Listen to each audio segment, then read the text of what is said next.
Bonsoir chers fidèles abonnés du Média Leader qui amplifie la voix des femmes. C'est un plaisir pour moi de vous retrouver dans ce programme spécial, surtout après cette longue pause.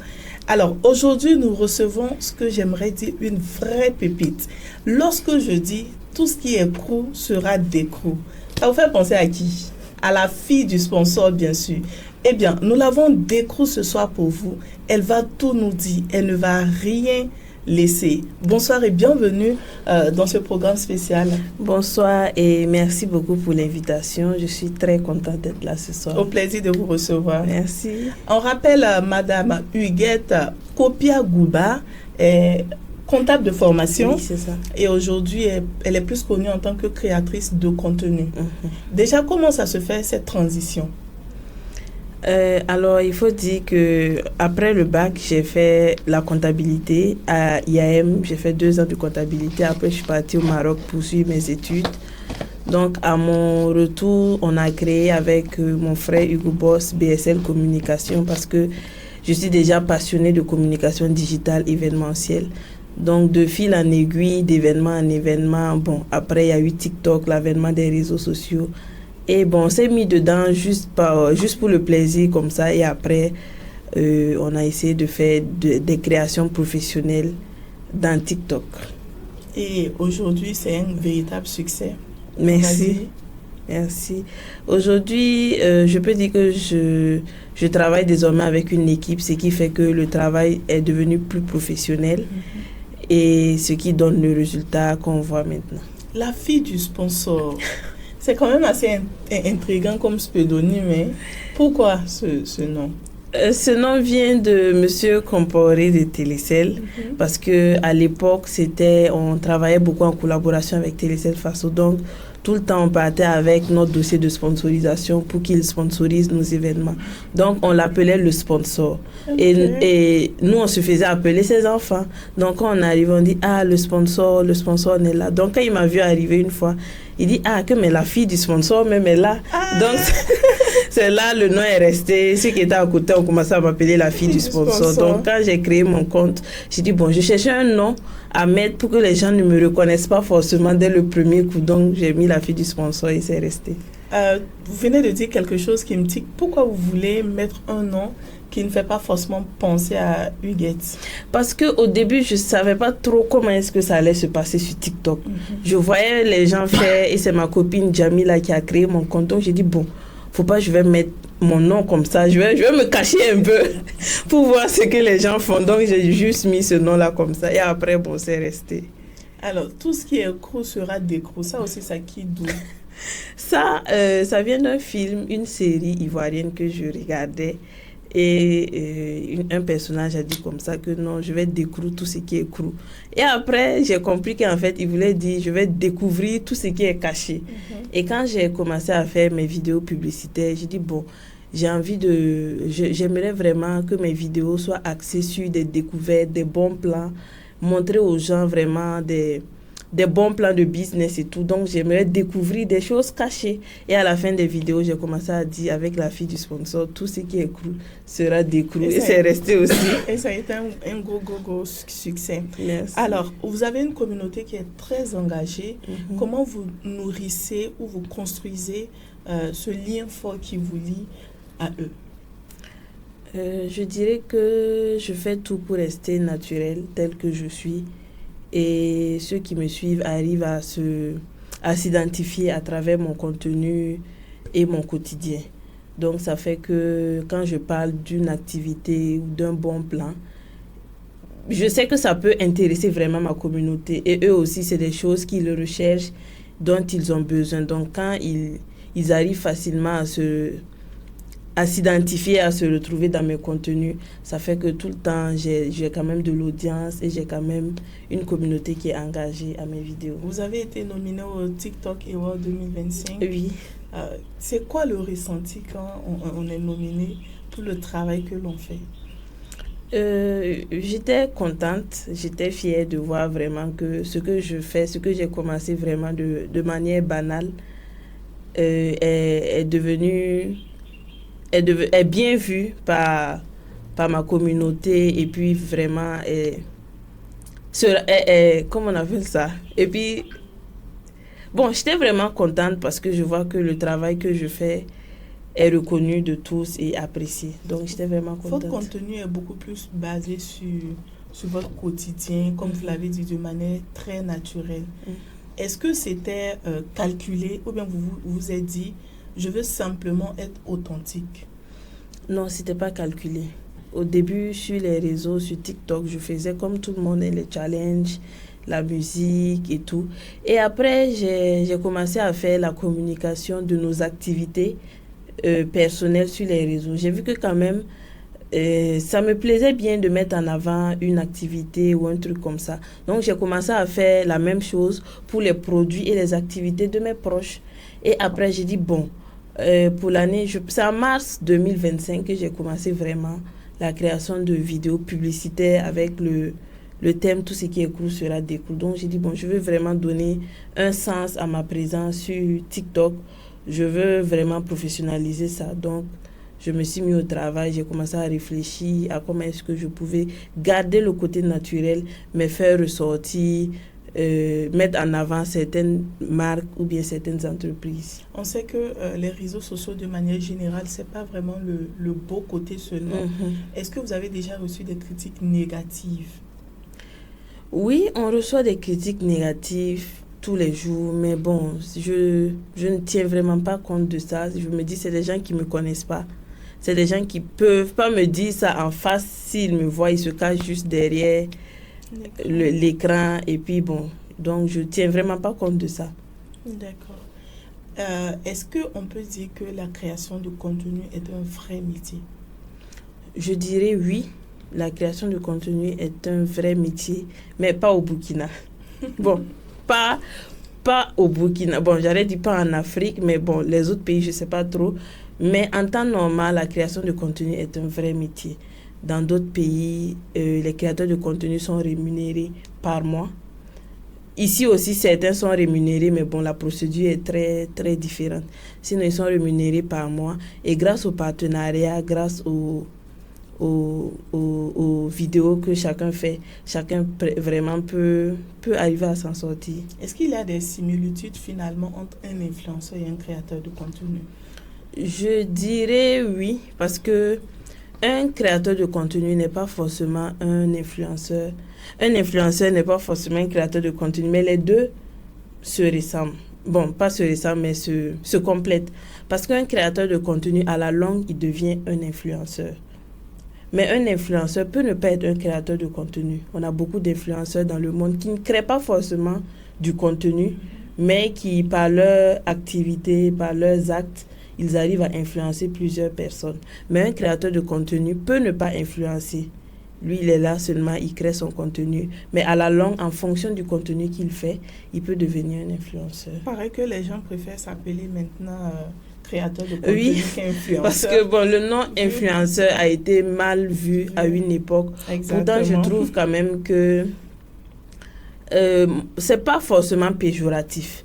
Parce que tu peux influencer une personne à faire de bons choix. Tu peux influencer une personne à consommer un produit, à consommer une marque. Donc, tout ça, on peut dire que tu es un influenceur. Par la création de tes vidéos, tu arrives à influencer certaines personnes à acheter un produit. Donc, c'est l'adjectif qui convient le mieux qui est influenceur. Vous avez tantôt parlé de partenariat. Je pense qu'au Burkina Faso, c'est-à-dire la fille du sponsor, c'est la mère des partenariats. Donc, elle va bien nous expliquer cette partie-là. Vous gagnez en moyenne combien comme ça? Je ne dirais pas le chiffre. Mais on ne dit pas le chiffre. On dit un petit parce chiffre. Que je ne dirais pas le chiffre parce que bon, ça dépend. Ça dépend. Quand une entreprise m'approche, même un particulier, ça dépend de beaucoup de choses. Je ne peux pas dire le même prix à une personne qui vient, par exemple, me confier ses bidons de bissap, à une autre entreprise qui vient me confier sa même marque. En fait, j'essaie de voir qu'est-ce que je peux faire pour aider la personne. Donc, il y a un peu de social dedans, en fait. Oui, voilà. Il y a des vidéos, même je fais gratuitement. Donc, j'essaie de voir, en fait, qu'est-ce que je peux faire. Bon, combien la personne peut donner, un truc comme ça. Et puis je dis le prix. Bon, une estimation quand même. On peut aller de quelle fourchette à quelle fourchette? Peut-être de 50 000 en allant. En allant, on peut aller dans les 10 millions. Oui, bien sûr. Si on me propose, je ne vais pas refuser. Alors, vous êtes quand même l'une des premières créatrices de contenu dans votre catégorie. Est-ce que vous pensez qu'il y a des jeunes qui vous approchent? Est-ce qu'il y a des jeunes qui vous approchent et qui sont intéressés par ce que vous faites et qui aimeraient aussi se lancer dans la création de contenu, on va dire publicitaire? Oui, il y a beaucoup de jeunes qui m'approchent tous les jours, qui disent qu'ils aimeraient apprendre à créer du contenu. Il y en a en tout cas qui m'approchent. Il y en a aussi que je vois sur les réseaux qui sont quand même à encourager, à féliciter, qui ont une bonne diction, qui arrivent à bien présenter un produit. Donc, je pense que ça va. La relève est assurée. Et qu'est-ce qui fait, vous, votre particularité? Je dirais que c'est le côté naturel. Parce que la majorité des vidéos publicitaires, quand j'arrive avec mon équipe, c'est sur place que je prépare la vidéo. Quand j'arrive, je regarde l'environnement, j'essaie de réfléchir en fait comment est-ce que j'aurais aimé qu'on me présente cette entreprise ou ce produit. Et j'essaie de réfléchir et puis bon, ce qui me vient en tête, je commence avec ça. Donc je pense que c'est le côté improvisation, le côté naturel qui fait ma particularité. Est-ce que vos partenaires souvent ont des retours sur investissement? Oui, la majorité. Est-ce qu'il y a eu un cas de flop? Oui, il y a des cas de flop. Il y a des vidéos que l'on fait qui ne percent pas. Il y a des vidéos que l'on fait et puis les entreprises ne reçoivent pas directement le retour sur investissement. Mais comme TikTok, c'est un réseau c'est un réseau social où la vidéo est toujours là. Le retour peut ne pas être sur place. Mais vu que la vidéo est toujours là, ça peut aller. C'est ça. Ça peut continuer à progresser et puis trouver sa cible un peu devant. On va rentrer un peu dans un domaine. J'espère qu'elle va nous donner toutes les informations. On espère. Qui est derrière la fille du sponsor? Qui? Derrière, c'est-à-dire? Qui êtes-vous réellement? En dehors de la personne que l'on connaît sur les réseaux sociaux. Vous êtes maman, vous êtes mariée. Oui, je suis Madame Kopia, la chérie de Monsieur Kopia. Ah, elle a bien précisé le pain de quelqu'un. Je suis la maman de Jayden. Je suis également directrice générale de Larry Page Digital Training Center, qui est un centre de formation sur les métiers du digital et du numérique. En gros, je fais TikTok à mes heures perdues. Ah, d'accord. Sinon, je suis responsable de Larry Page, donc j'y travaille tous les jours. C'est un centre de formation où on essaye vraiment de former les jeunes sur les métiers du digital. On fait des formations telles que le marketing digital, la communication digitale, cybersécurité et bien plus encore. C'est situé à Kalgoundé. Alors, ça fait plaisir de voir une femme responsable de tellement de choses à la fois. Mais tout de suite, ça me renvoie un peu en arrière. Et je pense à ces personnes qui disaient autrefois que vous étiez un peu l'ombre de votre frère. Et qu'aujourd'hui, vous vous démarquez, vous brillez de vous-même. En fait, ces personnes-là ne me connaissaient pas en réalité. Parce que avant, avec BSL Communication, je n'aimais pas être devant les projecteurs. Donc, quand on a créé BSL, on s'est dit, bon, mon frère, lui, il est le personnage public. Donc, comment on fait? On a une stratégie, on le met devant et nous, on reste derrière. Nous, on travaille derrière. Mais quand il y a quelque chose, c'est lui le visage de BSL.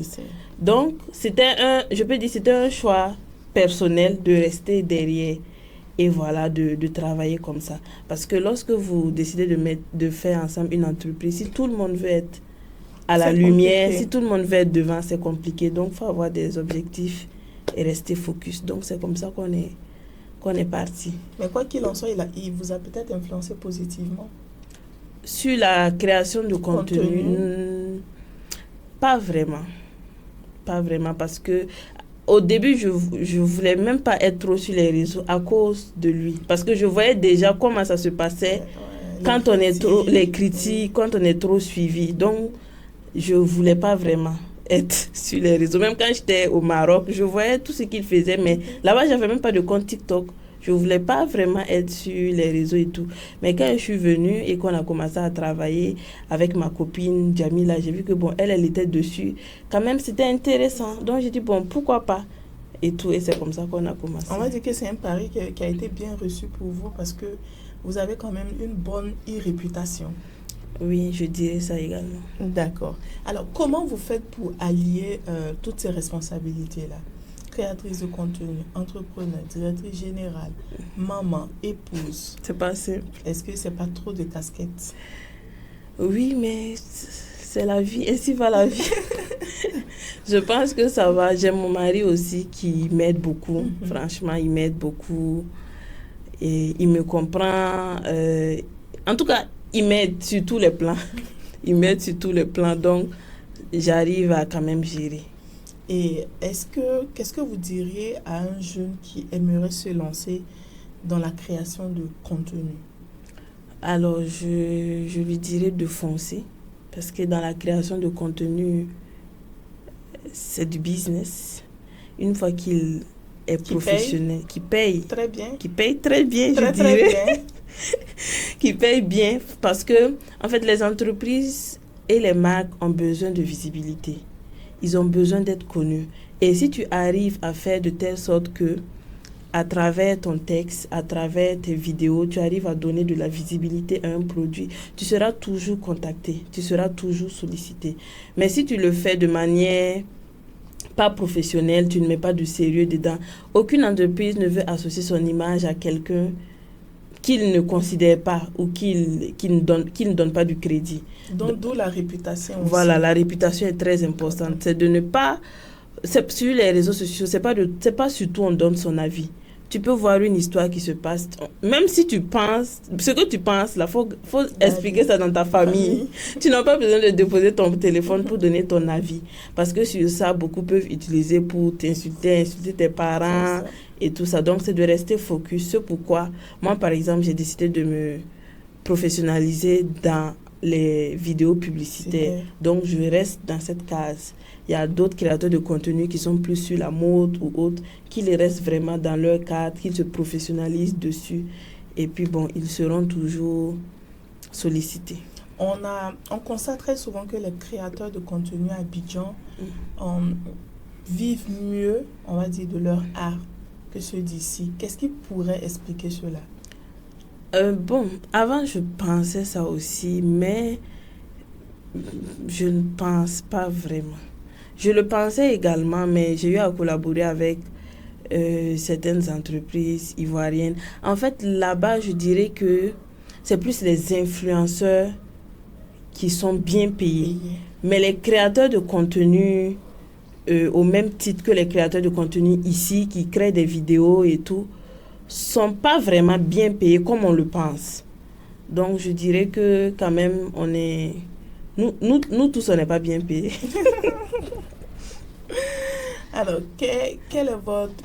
J'ai envie de dire, quel est votre rêve après cette étape-là? Sur les réseaux ou... Oui, sur les réseaux, vous aspirez à quoi? Peut-être un jour créer un centre qui est dédié aux créateurs de contenu ou bien carrément une filière à la RIPE digitale pour pouvoir accompagner ceux qui veulent vraiment vous. Alors, avec mes partenaires, on a mis en place une société qui va bientôt voir le jour. C'est une société de management des créateurs de contenu et des influenceurs. Ça sera une filiale à Larry Page. Dans cette société, on va former les créateurs de contenu, former les influenceurs sur la gestion d'images. On va également servir de manager pour les partenariats. Et après aussi, l'une de mes plus grandes aspirations, c'est vraiment qu'on arrive à faire de Larry Page un grand centre ici même au Burkina. Que ce soit vraiment comme une très grande université où on pourra former des milliers de personnes sur le domaine du digital. On va dire que vous êtes la personne aussi la mieux placée aussi pour lancer une telle initiative déjà. Oui, on espère que ça va bien se passer. Alors, nous sommes pratiquement au thème de notre entretien. Okay. Qu'est-ce que vous aimeriez dire à l'ensemble, je vais dire, de la jeunesse? Pourquoi je pose cette question? Vous savez qu'aujourd'hui, avec les réseaux sociaux, certains ne voient pas tout de suite l'opportunité ou la rémunération qu'il y a derrière. Souvent, c'est les buzz, les insultes et autres. Donc, quel conseil vous pouvez leur donner véritablement à l'ensemble des jeunes? Je dirais que nous sommes actuellement dans l'ère du digital et sur les réseaux sociaux, il y a beaucoup à y gagner. Que tu sois entrepreneur, commerçant ou même un jeune qui veut se lancer dans une activité, les réseaux sociaux peuvent être vraiment une bonne chose. Une fois que tu arrives à te faire connaître et avoir une bonne visibilité, tu peux facilement gagner des marchés, tu peux facilement rentabiliser, tu peux facilement vendre tes produits. Parce qu'aujourd'hui, les gens payent ce qu'ils connaissent, ils consomment ce qu'ils voient. Donc, si tu n'es pas visible, c'est comme si on ne te connaît pas. C'est ça. Donc, et la majorité des personnes se retrouvent sur les réseaux sociaux. Donc, si tout le monde se retrouve sur les réseaux sociaux, toi aussi, tu dois te retrouver sur les réseaux sociaux, mais d'une bonne manière. C'est de ne pas vraiment être dans les buzz, se faire respecter, et puis être professionnel, mettre du sérieux dans tout ce qu'on fait. Ça a été un plaisir de vous recevoir sur ce plateau. Merci beaucoup, plaisir partagé. Alors, chers abonnés, on va se dire au revoir pour un autre programme spécial avec un autre invité. Allez, bye bye. Bye bye, bisous.